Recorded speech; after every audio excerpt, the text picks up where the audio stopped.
So the lecture today is about do calculus. So do calculus is a calculus that Perl developed to kind of infer or identify the probability of y given to x, or interventional probability. So it's a tool or a calculus that helps you to map from observational distributions to interventional distributions and vice versa. So how can you find invariances between these two distributions, interventional and observational distribution? And so he developed first for causal diagrams, so you have as input the causal diagrams, and then we extended for pegs. So I'm saying we because it's kind of my paper. So I helped to develop this calculus for pegs. Also, we have later the ID algorithm that's instead of applying the rules of the do calculus manually. So do calculus today is kind of educational tool, or a way to study or learn causality. But no one does this in practice, because you would have to derive, as calculus in mathematics, you would have to derive, and you need creativity and to figure out all the steps to move from one distribution to another. So we have ID algorithm, which is automatic way. It's a computational algorithm that applies the rules of, it's not exactly applying, but there is an equivalence. So if you can derive an expression using the do calculus rules, the ID algorithm also can derive it. And so basically you have an automatic way of doing it.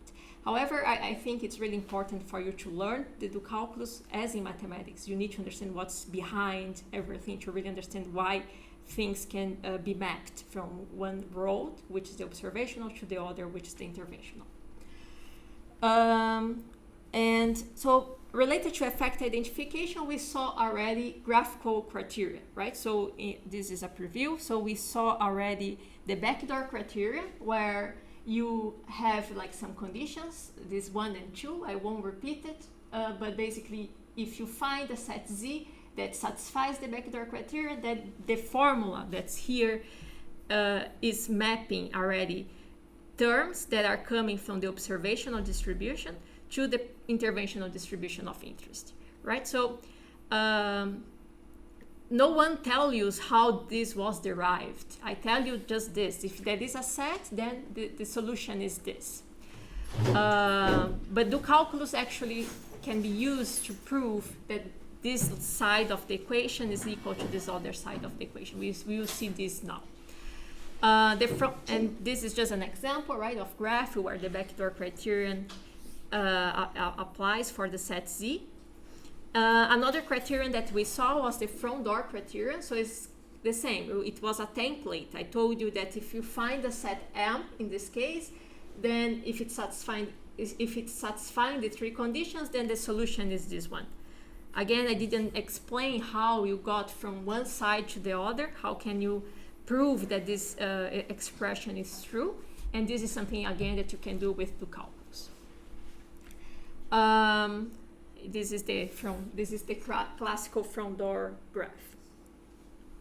You all remember this, right? So that's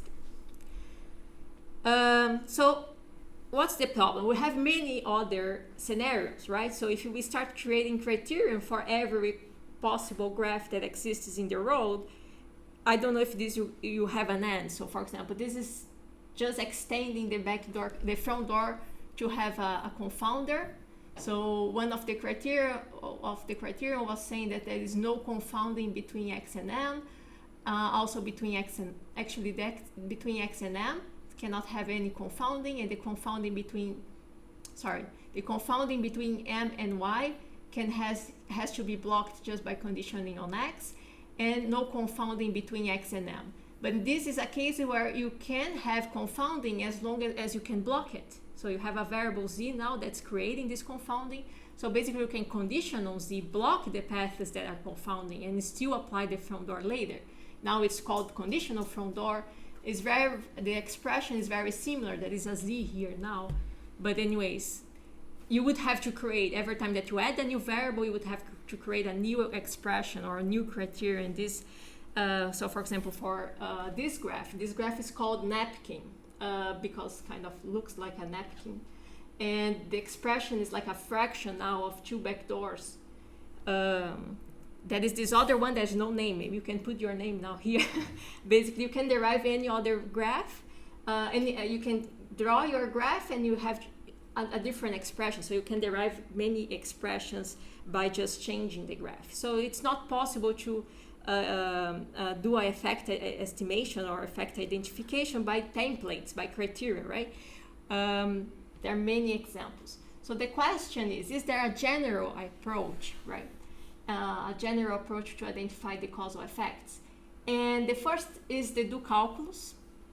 So the do calculus is a set of 3 rules, just 3 rules, that are going to determine invariances between the observational distribution, the L1 distributions, and the interventional distribution. So how can you move from one to another? Also, that is the ID algorithm or identify algorithm. ID is just short for identify algorithm, and it's an algorithm. So those references here, so the first 2 references are for so the first reference is for the do calculus, and the second and the third are related to the ID algorithm. The third specifically, let's see if I showed here. Yes, so the third specifically shows the completeness of the do calculus. So what this means is that if I spend my whole life and I cannot derive an expression, probably it's because there is no way to derive, and this means that the effect is not identifiable. So if there is no sequence of do calculus applications that move from one interventional distribution to a expression that's completely do free, there is no do there. So if there is no steps that you can apply so that you can have this do free expression, then the effect is not identifiable. So the do calculus is complete in this sense. And the proof comes from this paper here. So they use the ID algorithm to prove the completeness of the do calculus. So the ID algorithm is not based specifically on the do calculus, but since you can show the equivalence of every step of the ID algorithm to application of the do algorithm, they could show that both are complete. The ID algorithm is complete, so the do calculus is also complete. So this is just a note explaining what exactly is completeness in this sense. So if a causal effect is identifiable, then that exists a sequence of applications of the rules of the do calculus that maps an interventional distribution into a formula that only includes observational quantities, right? And if the effect is identifiable, then the ID algorithm also returns the same formula. Okay, so let's see the do calculus first for causal diagrams. To define the rules, I need first to explain manipulations in the graph. So these rules are based on mutilated graphs. So suppose that this is my graph, okay, graph G. The first manipulation that I want to know is this X upper manipulation, which I told you already, but it's denoted as GX underline, right? This notation here. This manipulation implies that all the edges that are into the variables X are deleted. I showed this in other contexts, so probably you kind of know this already. So for this specific graph G, I want to remove all edges into variables that have X. So X1 and X2 are the set X. And that is these 2 arrows here into X1. So those are removed here. The edges into X2 is this one that was already removed, but there is this other one. So I also removed here. Oh, that is also this into X2. So that's also removed. So basically, I'm removing edges into X's. The second manipulation is X lower. So now it's a underscore here on X. And basically, I remove edges that are out of X. So in this example, X1 has this directed edge to X2 is out of X1. That's why it's removed. And this other one between x1 and y is also removed because it's out of x1. There's no edge out of x2, so that's kind of the same. Okay. Sometimes we can have both together. So we are having this notation here. So you have first, so you apply the manipulations as we see. So we follow the order. So in this case here, we remove first the arrows that are into W, and after that you remove the arrows outgoing X. So for now this doesn't matter, the order, because you would, but later we will see that sometimes it matters. Okay.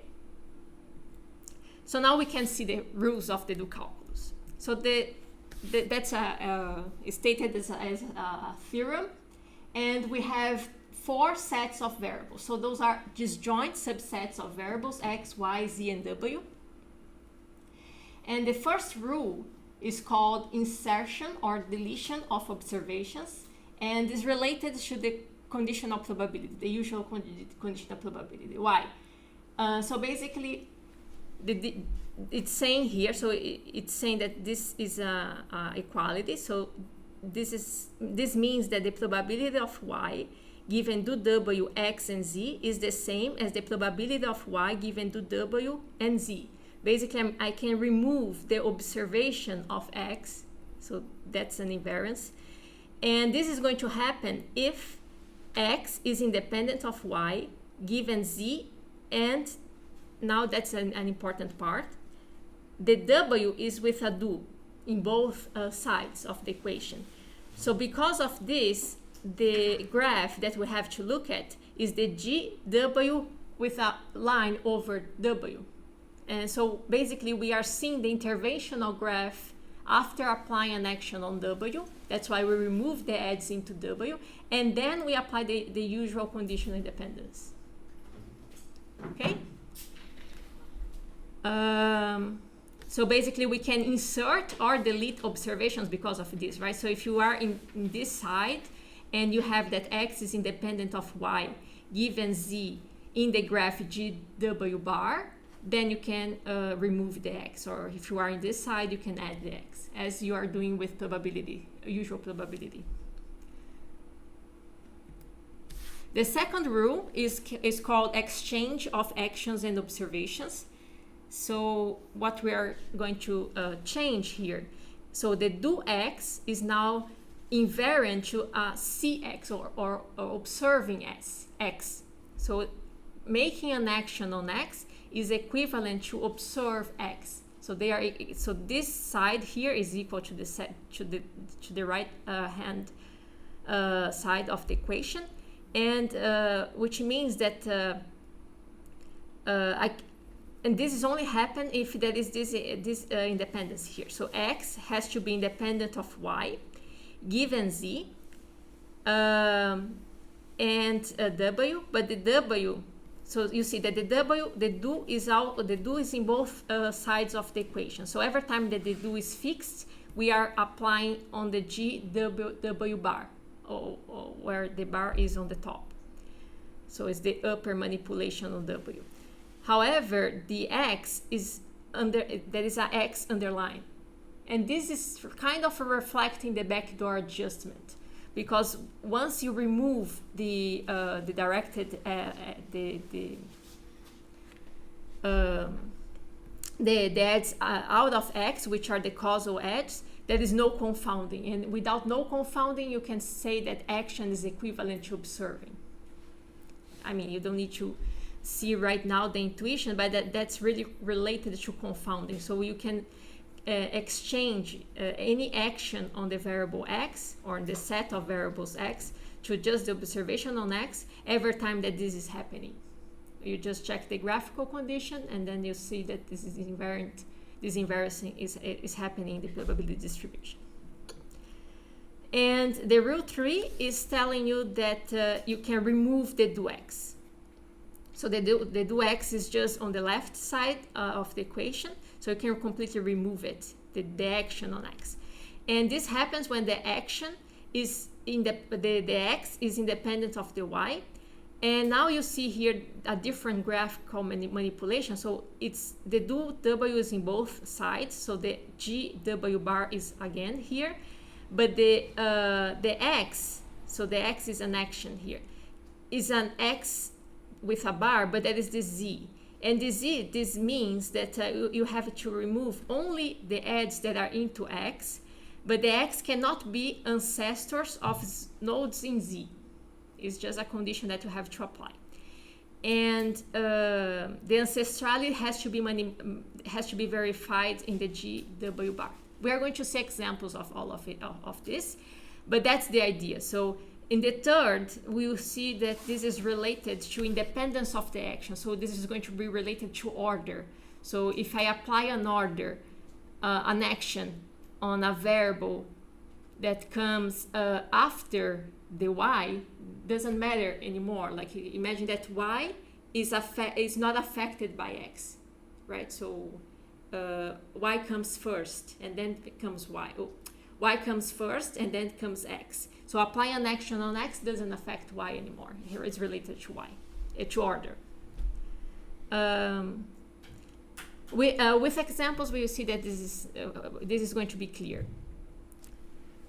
So I'm just copying again here the statement, and this is just how to read this. So this is x conditionally independent of y given both sets z and w, and it has to be you have to read this independence in the graph GW bar. And as I said before, the rule 1 is concerned with independencies in the interventional distribution. So let's see this example.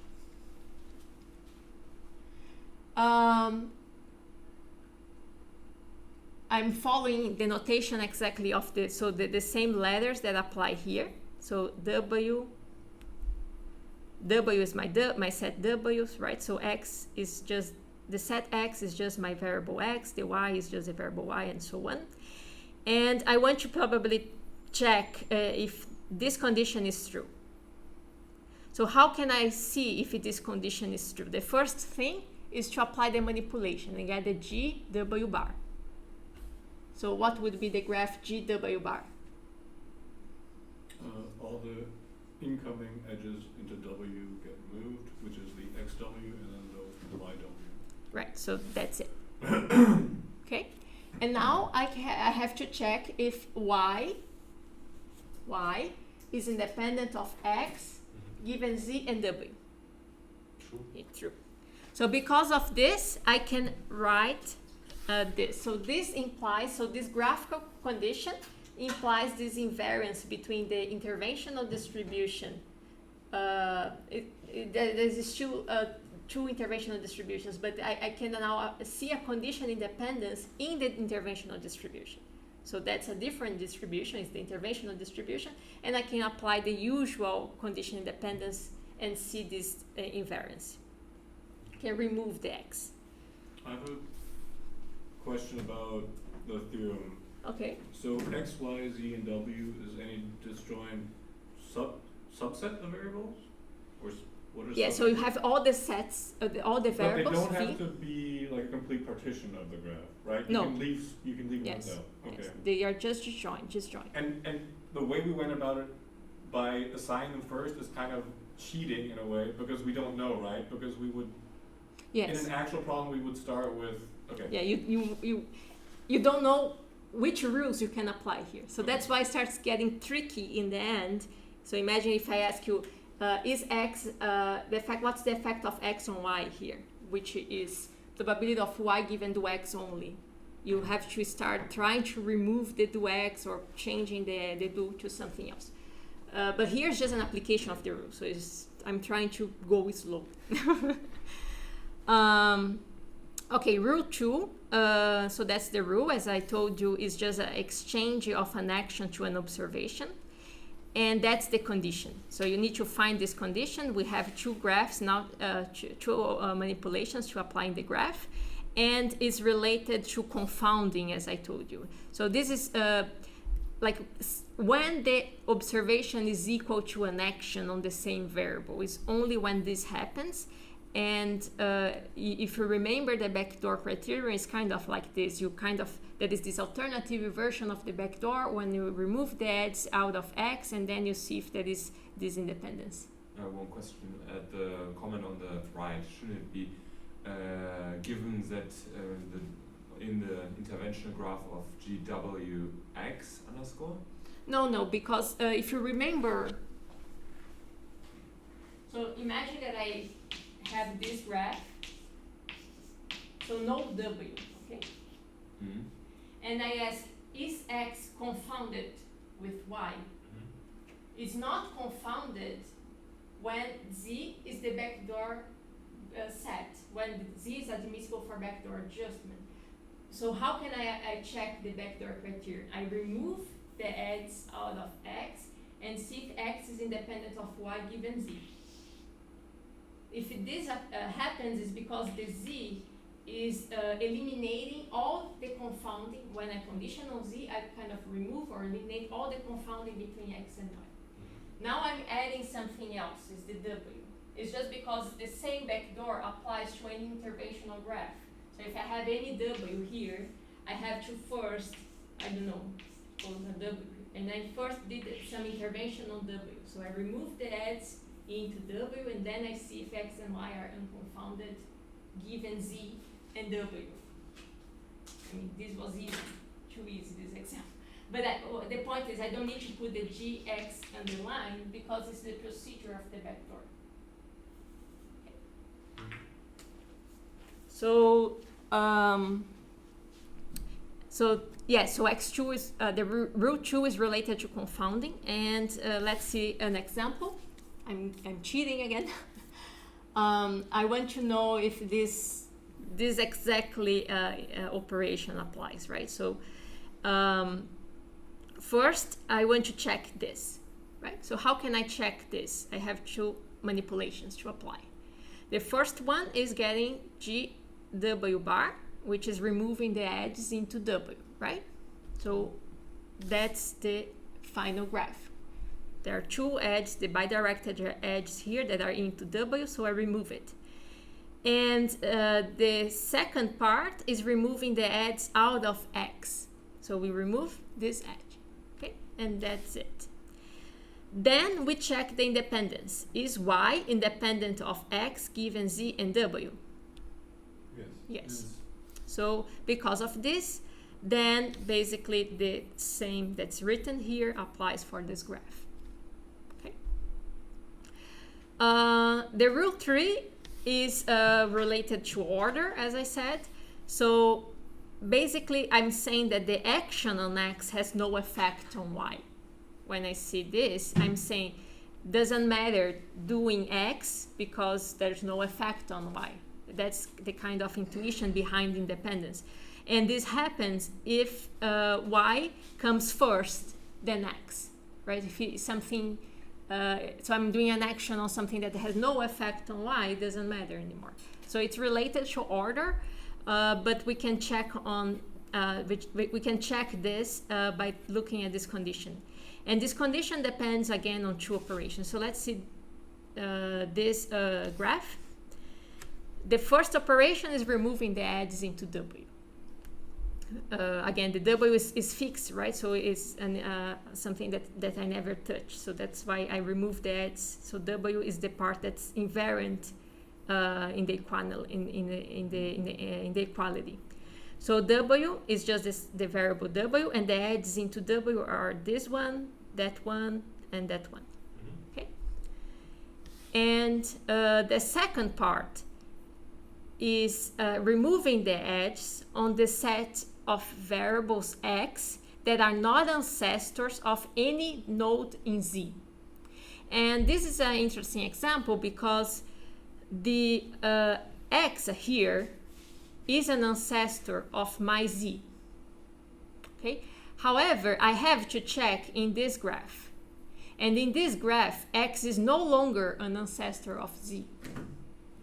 So the X is part of the XZ. Got it? So if in this graph X was ancestor of Z, I couldn't remove the edges into X.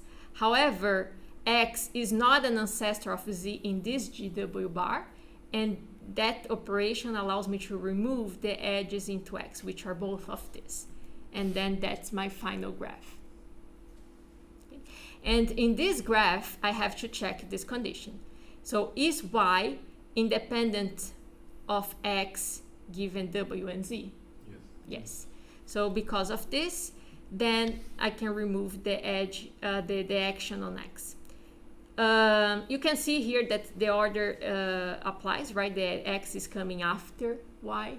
So basically every time that I have this order where I'm applying on a variable that comes after, there's always, the root 3 can always apply, except if the x is ancestor of the condition in Z.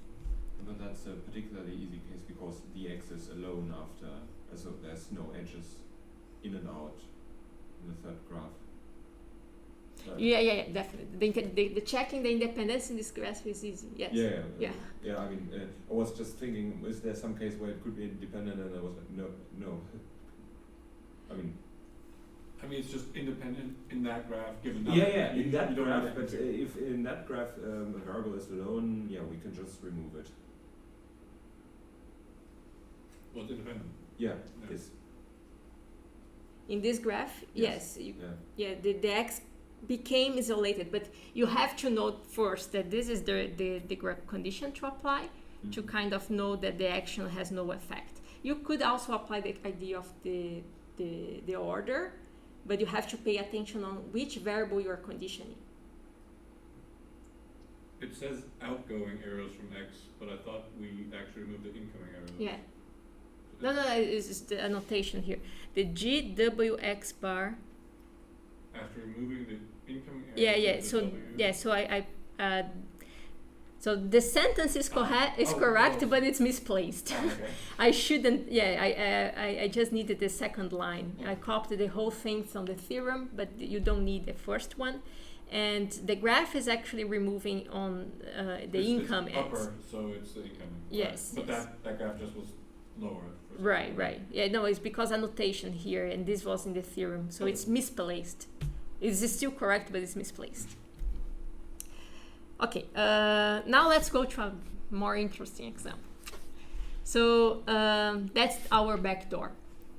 And now I'm not cheating, right? So I'm just asking, oh, sorry, that's not yet the backdoor. So I'm going slowly in the backdoor. So this is one of the steps of the backdoor. And I'm asking you, so for this graph, I want to know, is this true? Is this invariance true? When you see this, the first thing that has to be automatic in your mind is which rule I have to apply to make this true. So what I want is to replace a do with an observation. And which rule does this? The true. So I have to try it. First, rule 2. And to apply the rule 2, which would be my condition here? To apply in that graph. I mean, it's still cheating. It's still in the same notation. If x and y are independent of each other in the graph where there's no edges into w, so we don't have w, so that's whatever, but there's no edges coming out of x. Yeah, perfect. So it was kind of what I was doing there. So we remove the edges out of x and see if x and y are independent given z. They are. And they are. So it's true, right? So basically that's what we have to apply. So the w is going to be empty, and we check that after removing the edges out of x, we have the independence, and then it's applicable. Okay. Now for the same graph, is this true? So which rule allows us to remove an action? Rule 3. Rule 3. And to apply the rule 3 for these variables, now the row of the variables are changed, right? So you cannot follow the labels as it is. But what would be here the condition? We need to check if z is independent of x. Given? Given what? Given in the graph where we delete, I just going into Z. That or No. no, we move edges going out of X that are not. Oh wait, this is confusing. Yeah, with maybe it's too switching. small. So that's the graph here. Yeah. This is for root 3. This is, let's just check. Which do is in both sides of the equation? None. None. There So you go. W is empty. That's the first part. So which conditioning I have in this part? Like, is there any conditioning in both sides? None. So my Z there is empty. And the action is on X. So that's is the independence of the variable that's receiving the action, which is X, and the outcome, which is Y. So we have, which is Z. Z. So now it's X independent of Z. There's nothing after the conditioning bar because of our Z and W are empty. But the graph here there's 2 X bar, but Z is empty. So we can remove any edge into X. Because are the X's that are no ancestor of the empty set. So we just removed the edge from Z to X. Yes. So that's the conditions here. W and Z are empty. Our X is going to be X, but the Y is Z. And this is the graph. We remove the edges into X and check if X and Y are independent. Z and Y. Oh, Z and Y. Z and X. Z and X. Z and are X. independent. Oh, Z And Z they and are X. because it's collider. It's a Yes. collider, yes. Yes. And because of this condition, then I can apply the root 3. Is this a case maybe that you are saying that you still have edges into X? I don't know. Yeah. You said that X was completely isolated in the other graph. Yeah, I know that was a completely different case. Yes. We don't have that. So yeah, so this would be something different. Okay, so we have 2 things for the graph that I showed. And this is going to show us the backdoor criteria if you're wondering. So that's a question now. And it's just putting together with the things that we just saw in the 2 previous slides. But how can I know if probability of Y given to X is identifiable? I mean, you can apply backdoor, but I'm not asking you this. If we manage to remove all do's and replace it, or with either nothing, if we can remove the do, or if we can replace it with a conditional probability. Yeah, so we need to find a sequence of applications of the rules of the do calculus, which is going to give us an expression for this, which is completely do-free, right? So what we can do here, so that's exactly the thing. Let's start with the probability of Y given to X, and the first thing that I can do is sum over Z. I'm not applying rules here yet. So if I sum over Z, the Z would be here, but I can already like factorize as a conditional. So this is probability of Y given to X comma Z, and probability of Z given to X. This is just probability of axioms. Okay. Now there are 2 terms with the do that I showed you already in the previous slides. The first one is the third rule, application of the third rule that allowed me to remove the do X. So these 2 are equal. So because of that independence, the independence of Z given X, Gx bar, I apply the rule 3, and then this is true. And the first conditional, I can change the do to adjust observational on the X. And this is what we just saw when I applied the rule 2. And then this is true. The second line is equal to the third line after applying the rule 2 of the do calculus. And this gives me exactly the adjustment, the backdoor adjustment. So after applying rule 3 and 2, this gives me the backdoor adjustment. And this is interesting because it's very intuitive, because first I need to find covariates to adjust that are pre-treatment. So the z's are variables that are not ancestors of the x, and this allows me to apply the root 3.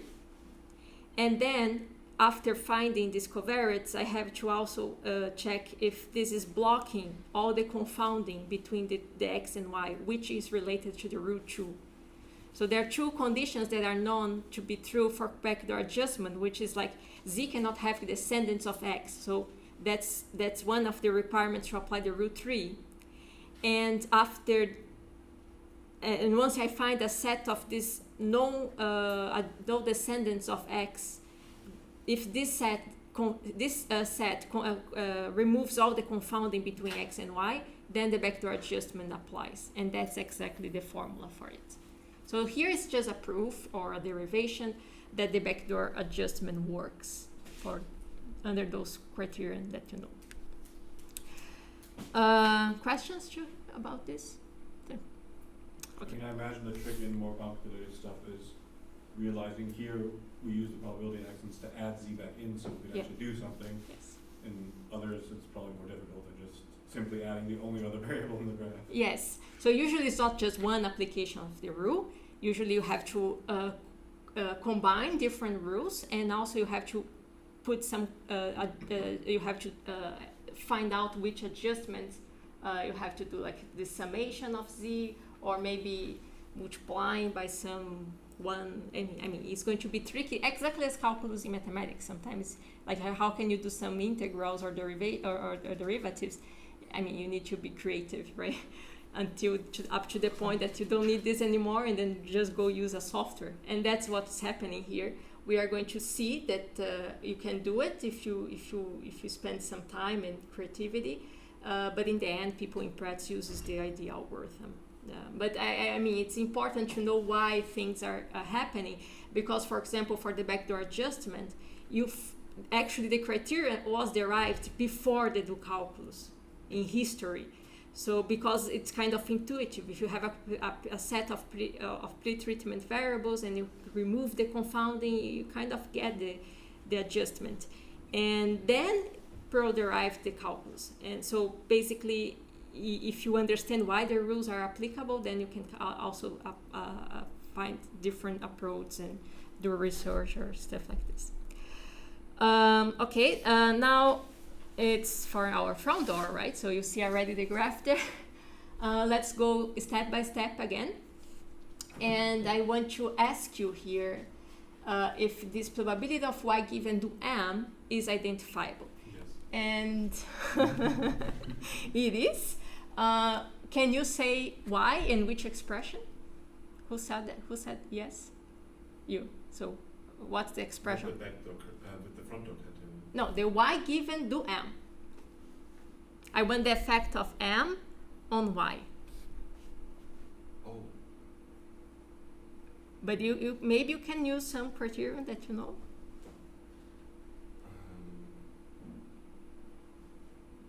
You have just two.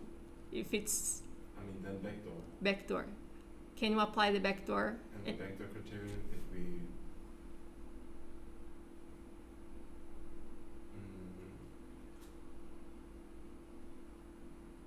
I mean, we have an arrow going from x into m, and that one is blocking the path from y to m. Okay, so you have this confounding path And we can block it with x. with x. Yeah. And So what's the expression for the probability of y given to m?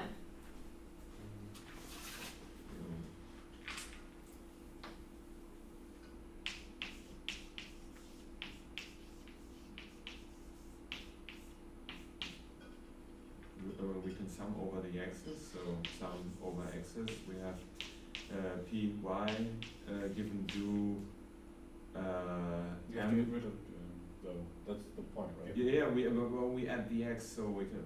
You're deriving already. You're too fast if you're deriving. I'm not sure what I'm supposed to be doing right now. No, what's the backdoor adjustment formula? You just sum over the set that removes the confounding. Yes. You sum over x, but you sum what? The first is the conditional of y and is Given the effective, Yeah, which is given m, given, yes, x and and x. x. times the probability of X. X, perfect. x. So we are going to arrive at the same form there, but using the rules. So you know that this is true, and this was great. You should know.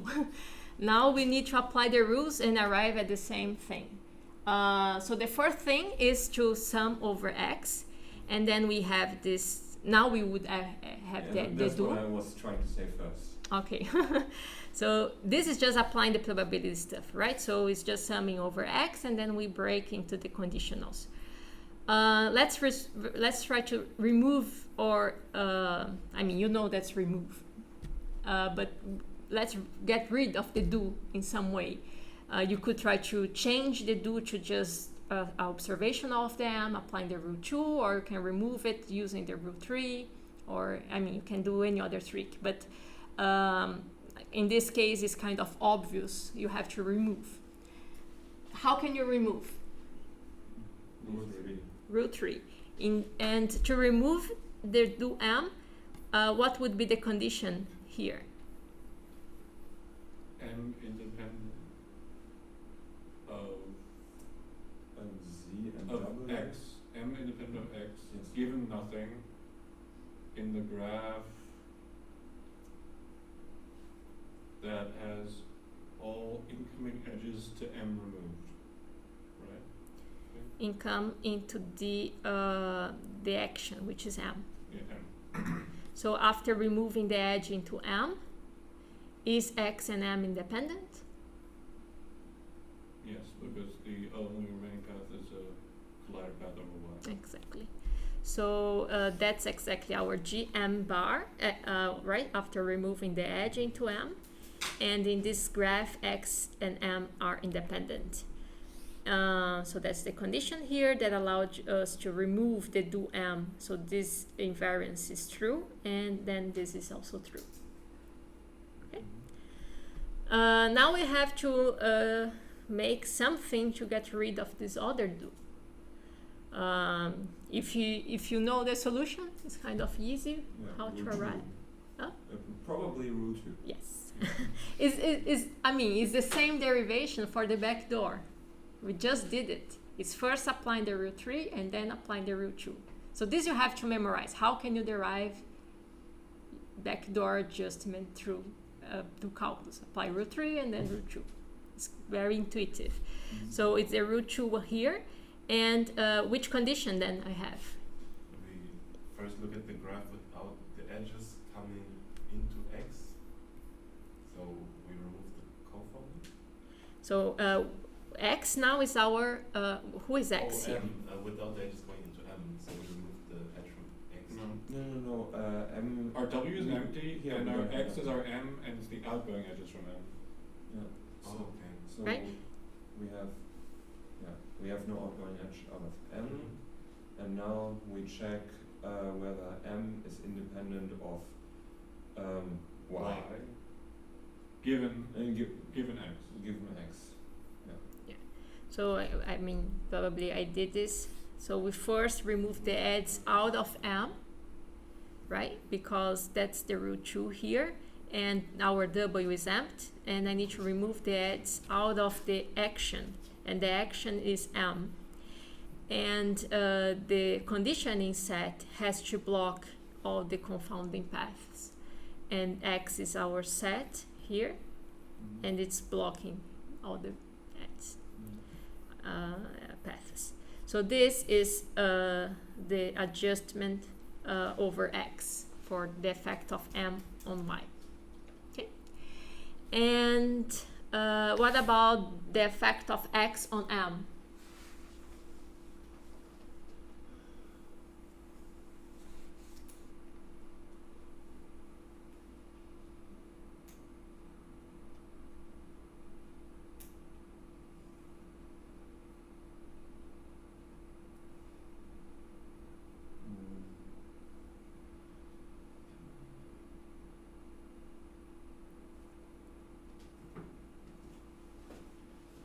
Can we apply rule 3 immediately?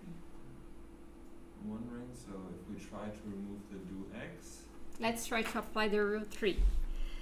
The rule 3 asks, so first of all, I want to help you with the intuition.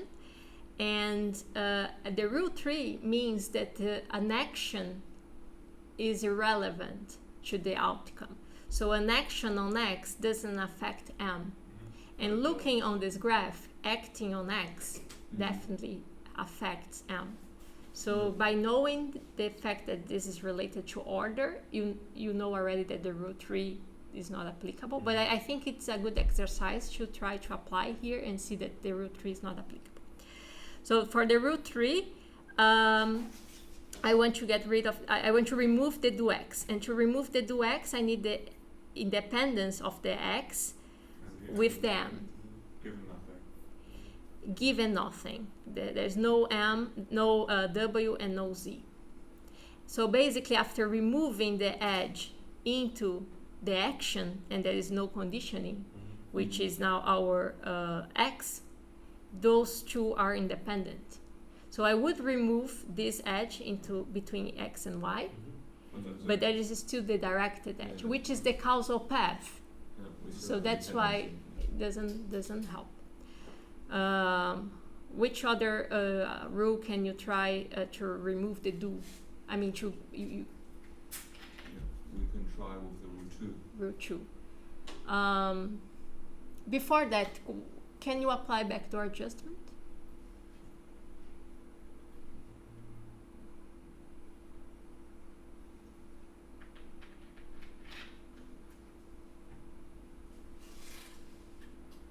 I mean, the y is, Yes. yes, the y is blocking half into No, but it's below the valve. no, yeah, it's not, yeah, doesn't work. But so how you apply the backdoor adjustment? You need to find a set Yeah, that blocks incoming paths into x. right. So what are the incoming paths to x? Yeah, only we have it only from y. Okay, so that is this path here. Yeah. Right? Yeah. And how can I block this path? Empty set. The empty set. Yeah. So I can adjust over the empty set. Mhm. Right? It's how can I apply adjustment over the empty set?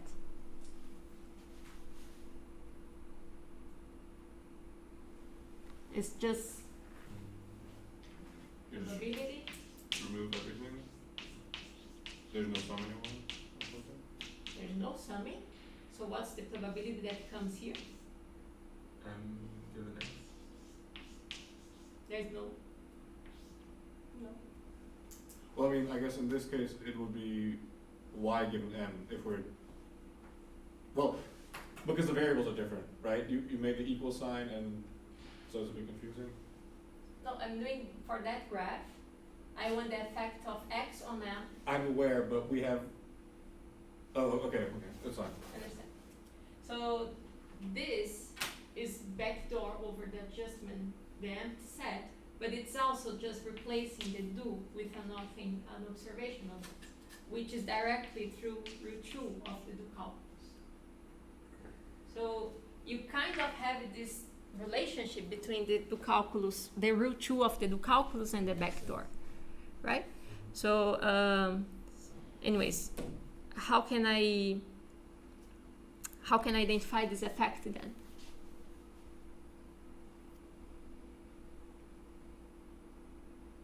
Do we use the excellence or do the do calculus? It's just this.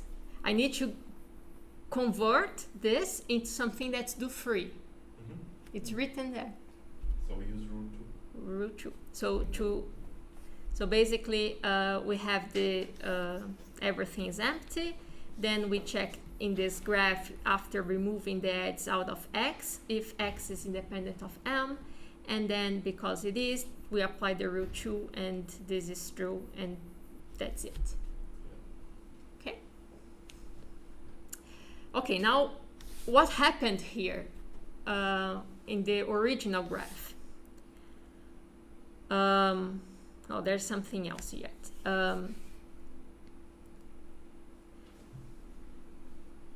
to complete the whole derivation, I also need to do this, and it's kind of now tricky, because there is a do x in this side, there is a do m in the other side, there's just an m in this side. So I want to know, is this true?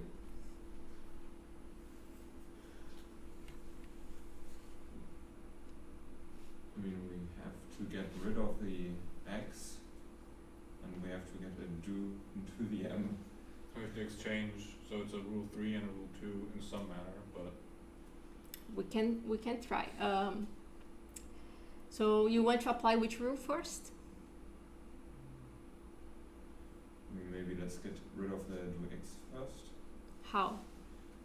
We could first transform it into an x, maybe, or Okay. oh no. Remember, to apply the rule 2 is related to confounding, and applying rule 2 there, it's kind of saying that m removes my confounding between x and y, and there is this confounding that's hidden. So we would go for rule 3. In that Rule case. 3. The rule 3 tells me that after applying an action on x, y is not affected. I don't think it's this as well. We can try through the graphical things, but I'm telling you it's not this. So we try rule 2 To what? to the x. To the do x? no. We just said that doesn't Yes. work. No, that doesn't work. It is rule 2, and it's not on And to x. the do m. And then do m. Now is instead of what you want to do with the rule 2, in which side of the equation? Well, we have to go from left to right, so we have to make m into do m. It's kind of counterintuitive. You want to put some do now, but it's going to help. So we apply the rule 2 first to convert the m here into do m, and then we are going to be able to remove the do x with the rule 3. So okay, So we remove the outgoing edges from m. So I want y independent of m, and then our w's are x, right, in this case, because it should stay the same. Yeah. So so we are starting from this side. Oops, from this thing, and we want to apply the rule 2. Then basically the do x is going to continue, W. right? So that's our w, and the action is on m. So we need that the m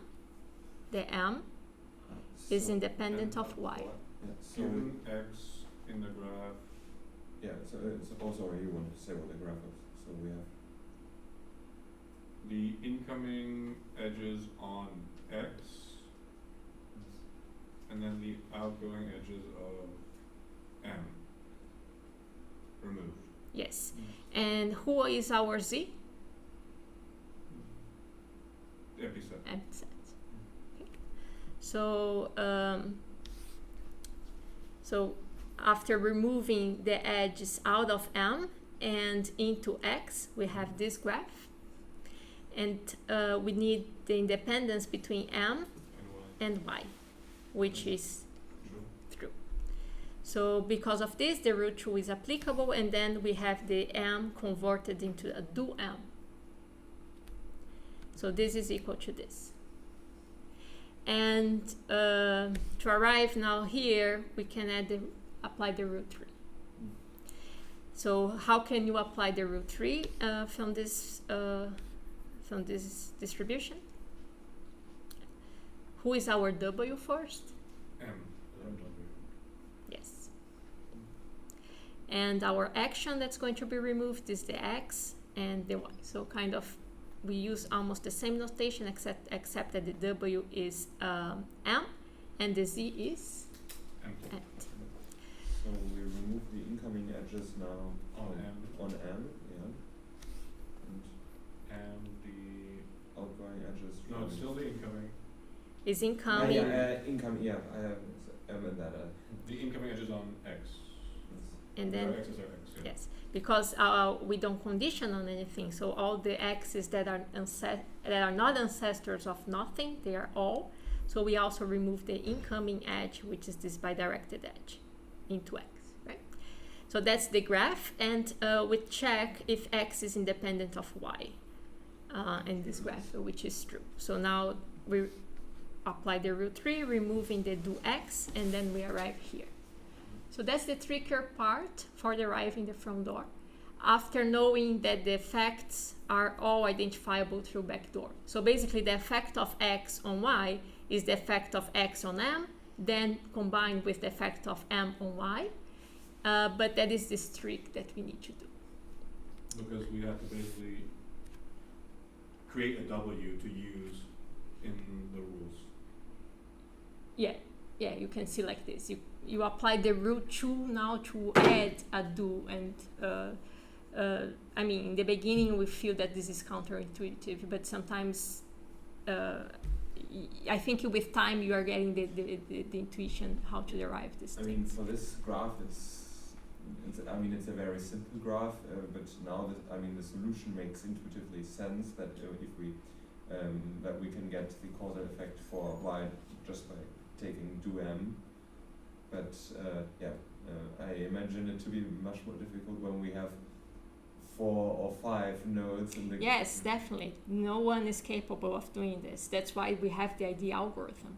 So, I mean, for graphs like those that have names, you can do it. You can do for napkin, it's basically 2 backdoors again. You can do for conditional front door, which is kind of, instead of conditioning on nothing in these backdoors, you have to condition on the Z. So kind of, if it's kind of a combination of some backdoors that you understand, you can do with. Actually, that is an interesting paper that shows that every formula can be derived by a combination of backdoor adjustments, but this combination of backdoor adjustments can be like fractions, products. So it's still not automatic, and there is no algorithm to derive from any formula to a combination of backdoor, but he showed this theorem. But it's kind of intuitive, and it's basically why this is true. It's because the rule 2 is related to confounding, the rule 3 is related to order. So basically, if you kind of try to apply these rules following this idea of applying the backdoor, you will derive something. I'm not saying that's easy. For these simple graphs, it's a matter of memorizing. For once you memorize for the simple cases, it starts getting very easy actually to derive any formula for simple graphs with even 4 and 5 variables. But in practice, you don't do this. You run the ID algorithm, which is not intuitive. So that's why we don't start with the ID algorithm only, because otherwise you wouldn't understand why the algorithm is doing this crazy stuff. And I'm going to show the ID algorithm step by step for you. So, for example, the calculus, when it was proposed by Pearl, no one knew if this was complete.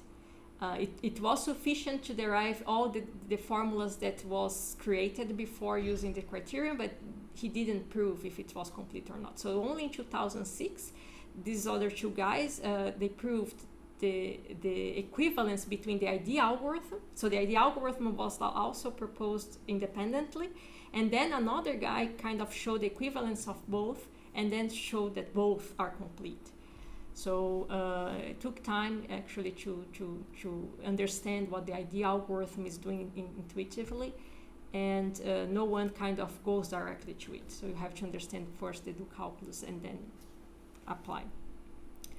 Okay, but going back here to the front door, that's the whole derivation. Then, so what we started here, I like always to show this part, because once after you do this trick, so the first line here is just summing over m and opening this using probability axioms. Then we do the clever trick that we just saw. But then you can see already here how we combine the effect of m on y and the effect of x on m. Is after these two here, you see that this is just a combination through this adjustment, right? And now each of these effects is derived by backdoor, right? So it's basically the first one, the effect of m on x, the x on m is a backdoor over the empty set, which is just application of the rule 2. The other one, I even wrote here.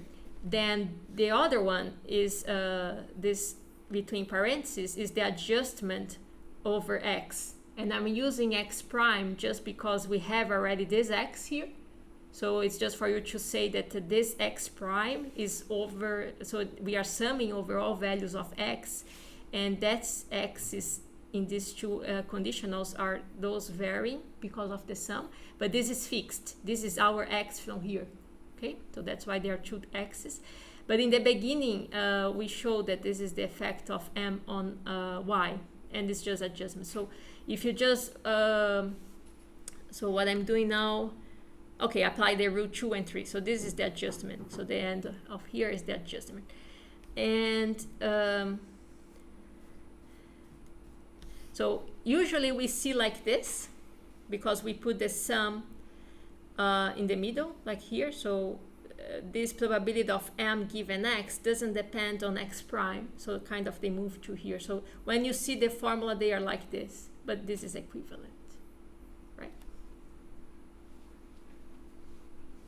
So it's a lot of derivation, but after kind of parsing every step is not that hard. Looks like a monster at the beginning, but it's kind of just easy if once you intuitively see that this is just the effect of x on m by backdoor and the m and y on backdoor, and then there is this clever trick in the beginning to show this combination of the effects in this line here.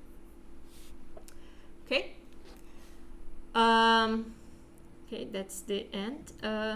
So now, so this is all for causal do calculus on causal diagram. Then we can also extend to PECs. It's not that different. Basically, we need again manipulations, and because of the circles, we need to be a little bit more careful. But I guess I mean it's not complicated. Remember those V's are from visibility of the edge. Okay, you saw this already. So that's my peg, just an example. And the X upper manipulation, so the X bar, is going to be removing edges that are into X as before. Nothing changed. Nothing changed. So for example, removing the edges into X1, X2, and X3. We remove this edge, which is x into x2, and we remove these two other edges, which are into x1. But did we still mark it as visible, even though... We still mark as visible, because the visibility means that from data, you could detect that there's no confounding there by applications of the rule 1, or actually the by definition of it, which reminds the application of the rule 1 of the FCI. But the existence of this edge determines that there is no inducing path here. So you know a priori that this is visible, and this isn't there. You don't lose the visibility of the edge. So then the X lower manipulation, the difference is now, instead of removing the edges out of X only, we remove the edges that are visible, because intuitively, again, if it's not visible, could be confounded, right? So the fact that there is an edge here out of X3 not necessarily means that in every model of the peg, this edge is out of X3. Could have a bidirected edge there. And in that graph, I would not be able to remove the bidirected, yes, I would not remove the bidirected edge, so they would be connected. So X lower manipulation removes all visible edges that are out of the variables X. And the invisible edges, they have to be converted or replaced by bidirected edges, because it's the weaker case. So if I make sure that the directed edges are now bidirected, I kind of cover those problematic cases. So in our case, in our example, the visible edges are removed. They are out of x1, so we remove these two edges. But the x3 is not visible, so the edge out of x3 to y is not visible, and it's replaced by a bidirected edge. Okay, just this. Another thing is possible descendants and ancestors is related to some idea that we saw already, the definition of possible directed or possible causal paths. So this is just a copy from other slides, the other slide from previous lecture. But in this case, variables are called possible descendants if there is a possible directed path connecting them. For example, y is a possible descendant of x because of this circle, right? So it could be bidirected, and then in this case it's not descendant, but also could be a tail and then being descendant. So y is a possible descendant. At the same time, x is a possible ancestor of y. So I just wanted to remind you this definition of possible ancestors and descendants. And with this, I use this notation. I don't know if this was used before, but pos ans is going to be possible ancestors, and pos des is a possible descendant. And now we can state the rules of the Deductive calculus for pegs is stated exactly as before. So for subsets x, y, z, and y, they are disjoint. The rule 1 is going to be kind of like this, but we have M separation here, right? Because our pegs, so we have the definition of M separation. The graph that we have is the W bar as before, but using the peg manipulation. The rule 2 is again, so you see it's identical. We just replace the separation, the D separation by a M separation. And the graph is similar in the sense that we remove the edges under with their income into W, and the out of X is defined as I told you, right? We just saw it. And the rule 3 is the same idea, and the graph is here. Now that is this definition that the X of Z, they are the axes. So before they were the axes that are not ancestors of Z. So here are the axes that are not possible ancestors of Z. But in this graph here, and this graph I'm going to define is basically a subgraph where we remove the W's. We are going to see an example of this. So here is not exactly the double bar as before, it's a graph that's different. But those are the X nodes that are not possible ancestors of the Z nodes in this graph V minus W. We are going to see soon an example of this. So starting again for rule 1, so let's just see an example. Suppose that this is my graph. And I want to apply using exactly the same notation. I want to know this. Is y independent of x in this interventional distribution under the 2w given z? So what I have to do is compute this pw bar. Okay, the pw bar. So the manipulation is exactly as the causal diagram. We remove the edges into w. And what are the edges into W? Nothing. So that's just the notation. That's the same. And then we check if X is independent of Y given Z and W. Yes, right? It's M separated. Remember that for M separation, what we need are the definite status paths.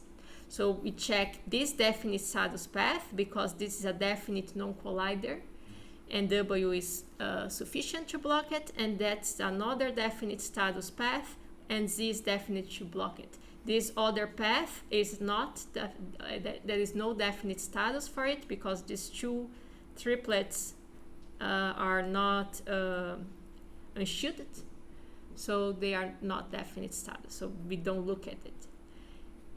So the condition applies, that's why we can apply the rule 1. So this is true, right?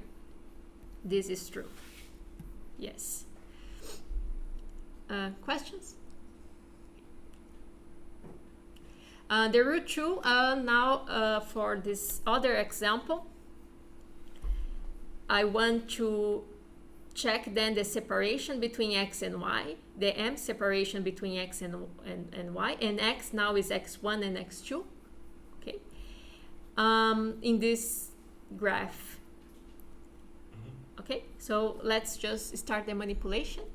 We remove first the edges into W. Is W W in this case, or what about? Yeah, sorry, I thought that they would ask the, I did it. So, the x1 and x2, but I'm asking first the x1 only. Okay, so that's the question. I want to apply the rule 2 to just change the do x1 into observation on x1. So x is just x1, and W is still W.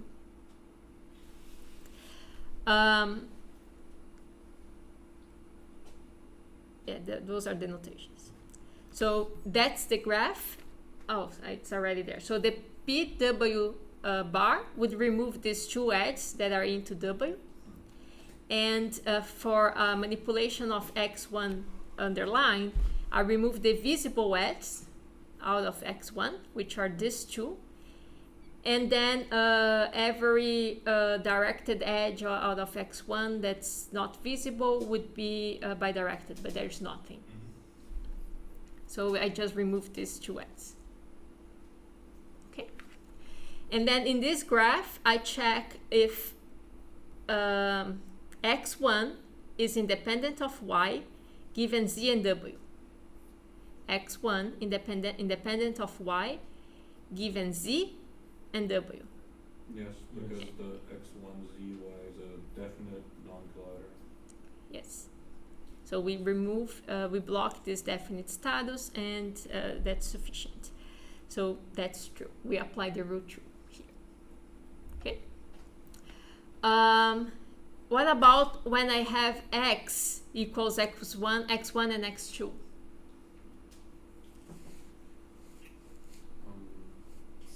Nothing else gets removed, right? So no, wait, we have this. Turns into bidirected edge, right?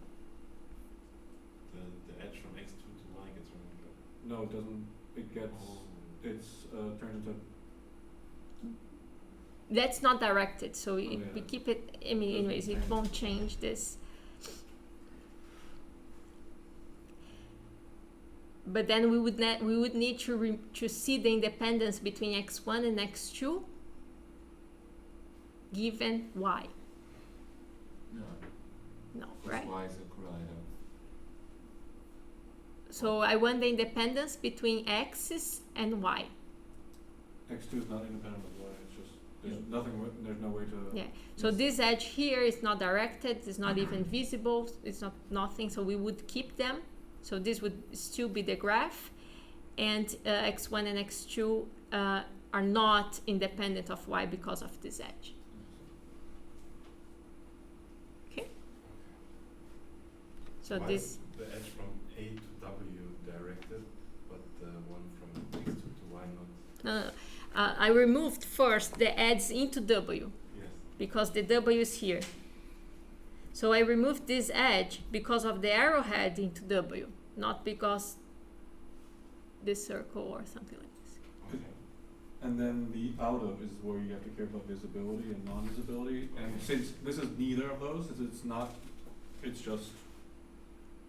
Yeah. So it just is. yeah, for both of these manipulations, this is the graph. I don't remove anything out of x2 Okay. because there's nothing that's directed and visible. So no. Okay, then for rule 3, this is one example.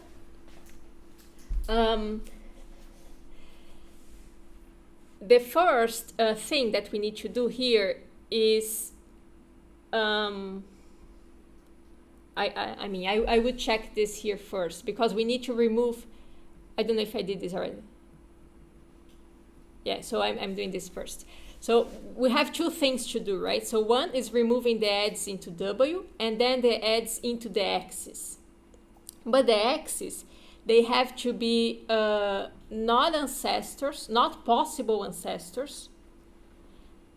They cannot be possible ancestors of any node in Z, but the Z's, but this ancestrality has to be checked in this peg PVW.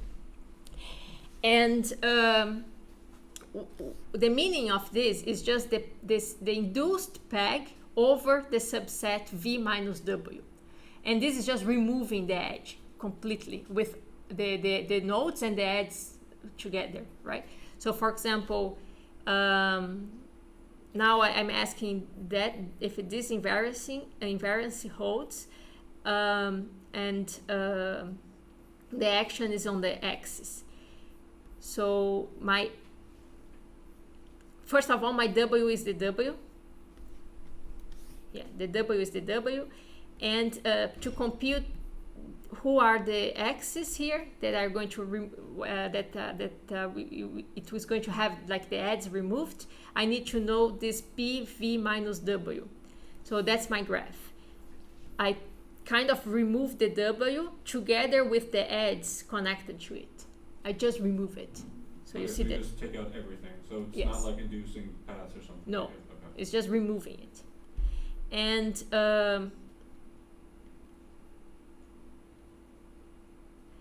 And then I check what are the axes that are not possible ancestors of the Z's. So you see here that x1 is a possible ancestor of Z in the beginning. X2 is also a possible ancestor of Z. But after removing the W, I completely remove these ancestralities. So x1 and x2 are no longer ancestors or possible ancestors of Z. So to get the graph PW bar XZ bar, now I that's the This is x1. just X1 and X2. Yes. Because they're both not possible ancestors of Z in the graph. Right. So they don't get removed. Yeah. So we still have them. XZ is still both, and the graph now is removing the adds into x1, which is this one, and the edge into x2. Why am I removing this? Well, no. That's for W, and that's into For x1. Yes. There's no edge into X2, but that Yes. doesn't matter. I Yeah, guess. so I remove both adds into x1, and also I remove the edge into W. This one and this one. And now we see that they are M separated by Z. Yes, exactly. So X and Y, so x1 and x2, have to be M separated from Y in this graph, given W and Z. So that's the invariance that I'm asking. And so this is a definite status triplet, this is a definite status triplet, then these two conditioning on both, I'm kind of blocking the path, and that's sufficient to have M separation. So yes, we have this invariance, and then this is okay. So the rules of the peg for pegs are similar in the sense that once you know how to do the manipulations correctly, then it's kind of applying the M separations as you know.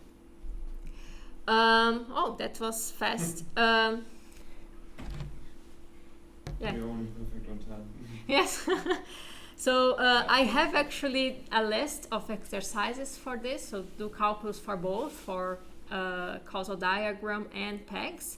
So if Jan didn't upload it already, I make sure that I do this today. And there are some further readings here. So the first is, I would recommend you to read the section 3.4 of the causality book, because it's where the do calculus is stated.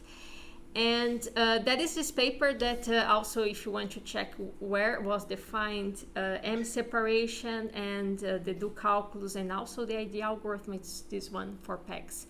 So it's a recent paper. I think you know all the definitions already, so it's not going to be hard to read. And as I told you in the beginning, maybe for not all of you that were here, there's no exercise session today. Ian cannot come, but for exercise sheet 7 and 8, so we are extending the deadline. This is going to be checked in the 2nd of January, which is our next lecture. So there's no lecture next week. And we resume on the 1st week of January, and so all these exercises are just for the January the 2nd. Okay. Isn't the first week of January, isn't it? Off too. It's Yeah. off too? I Good. think it's, isn't it I think the 8th is when we come. Okay. Yeah, double check. I didn't know, so- January, I think, and also I'm not even sure it's gonna be. Yeah, it's off. It's off. So, It says from the 24th of December until the 7th of January. 7. 7, 0, Okay. 7. So, is this next Tuesday after or this? 9. So we're losing one, basically. So this is, it's basically from the HAU, the Termina, so the planning for and it says, so defaulting, so no lectures on this day, and then from here until here. Okay. So they have Okay. So, we just resume on the 9th?